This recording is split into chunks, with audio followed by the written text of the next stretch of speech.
Trop la chance d'être en ville, sœur Lucie, profitez. Alors, la gare, Continuez, c'est par là. elle va prendre le TER. C'est l'histoire d'une sœur Lucie, qui, à l'annonce de sa préménopause, sur un coup de tête, décide de ne pas rejoindre ses sœurs et de prendre le bus.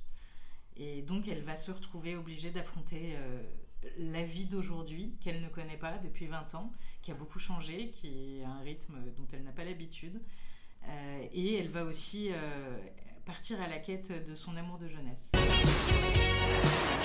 8 312 €. Tout ça, C'est votre argent. Des influences, il y en a toujours. Après, quand on est scénariste, c'est vrai qu'on cherche toujours des sujets de société qui peuvent prêter à la comédie. Et moi, je suis un fan des road movies. J'étais un fan de Sister Act, donc on peut dire que la jeunesse du film s'est fait un peu à travers cette rencontre-là, quoi. Voilà. Après, c'est vrai que dans le film, il y a des petits clins d'œil comme ça.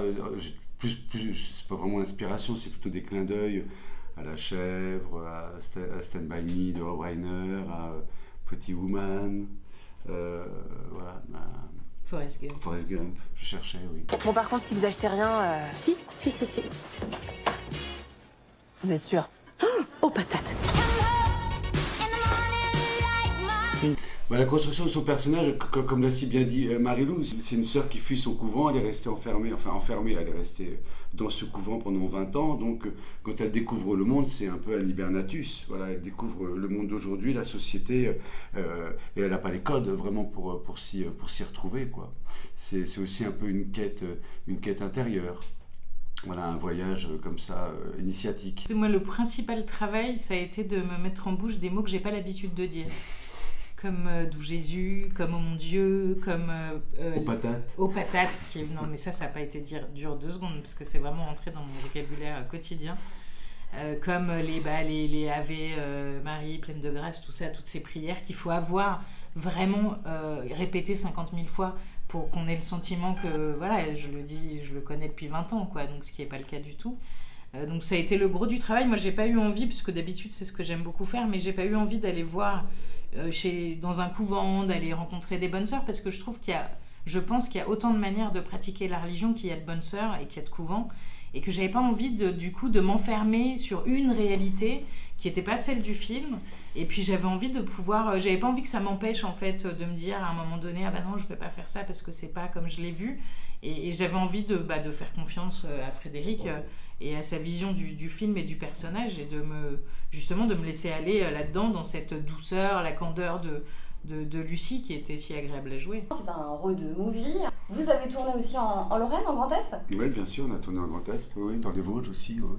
Moi, je ne connaissais pas cette région, et je suis vraiment tombé amoureux fou de cette région. Je trouve ça absolument magnifique. Les paysages sont absolument extraordinaires. Les villages, on a trouvé 2 couvents qui convenaient exactement à ce que je recherchais. Il fallait cette dimension du plein air aussi dans ce film. Ouais, c'est ce que je voulais, oui. Je voulais tout à coup, elle respire, elle prend sa liberté et elle fuit son couvent. Bonsoir ma fille. Nous sommes des sœurs de sœur Lucie, votre sœur. Le film joue sur le choc des mondes, un peu peut-être aussi une satire sociale. Bah oui, aussi, à cette confrontation, cet antagonisme entre la vie dans un couvent reclus de la société et tout à coup le monde d'aujourd'hui avec ses codes, le téléphone portable, les réseaux sociaux. Voilà, c'est ce paradoxe-là qui amusait aussi que je me suis amusé à raconter. Frédéric, déjà, c'est quelqu'un qui travaille énormément. Qui a été acteur et qui donc sait ce que c'est que des dialogues, de dire des dialogues, et qui a une grande culture cinématographique aussi, donc donc c'était un ensemble très confortable, et puis qui a aussi une exigence, qui sait ce qu'il veut vraiment sur le plateau, il sait comment il veut filmer, il sait quelle couleur il veut que ça soit, les murs, les décors, les costumes, les maquillages, tout. C'est rare d'avoir quelqu'un qui a autant un avis sur les choses, et c'est très agréable au contraire pour une comédienne, parce que il n'y a rien de plus angoissant pour quelqu'un, enfin en tout cas pour moi, pour un comédien, quand un réalisateur lui dit je sais pas, fais comme tu veux, parce qu'au contraire, moi je trouve que plus on me dit non, moi je voudrais ça, je préfère que ça soit bleu, et puis je préfère la robe comme ça, Et bah, au contraire, c'est rassurant, quoi, parce qu'on a l'impression d'être encadré, vraiment. Et c'est pas qu'une impression, je pense. Vous aviez tout de suite pensé à elle pour le rôle? Dès les premiers jours où elle a écrit les premiers mots. C'est moi parce qu'elle sait, moi je pense pas aux acteurs quand j'écris, parce qu'après j'ai toujours peur d'être déçu quand ils me disent non. Donc voilà. Mais on a tout de suite pensé à elle, oui, avec mon producteur, avec Olivier Kahn, qui avait déjà travaillé avec Marie-Lou sur un film précédent. Et voilà, il m'a tout de suite évoqué le nom de Marie-Lou, et nous nous sommes rencontrés et nous nous sommes aimés tout de suite. Voilà. Et c'était le début de l'aventure, oui. Marie-Lou, est-ce que vous avez peut-être en tête des anecdotes de tournage? Il y a Isabelle Nanty, il y a beaucoup d'acteurs aussi dans ce film. Bah oui, un film, c'est des acteurs, de toute façon. Et puis c'est ça qui était chouette, c'est que pareil, ils sont choisis avec soin, et quelle que soit la taille du rôle, il y a un acteur derrière qui est là et qui propose vraiment quelque chose de chouette. Donc non, des anecdotes, j'en ai plein. Moi, j'ai adoré. Un de mes décors préférés, ça reste la station-service en Pretty Woman. Bonsoir, madame. Ça, ma sœur. Pretty Woman. Tu te trimbales avec 7 000 € en cash et les préservatifs. Mais t'es religieuse? Oui, c'est exactement ça. Avec le groupe de nanas qui m'habille, qui me relouque parce que je suis quasiment nue, donc je ne peux pas rester dans cette tenue, j'ai brûlé ma robe. Et ça a été des décors assez rigolos à tourner. La séquence de sous l'eau aussi, c'est assez drôle parce que j'ai entre autres failli me noyer. Parce qu'on m'avait trop lesté, on m'avait mis trop de plomb pour être sûr que je remonte pas trop facilement. Bah là j'ai coulé à pic.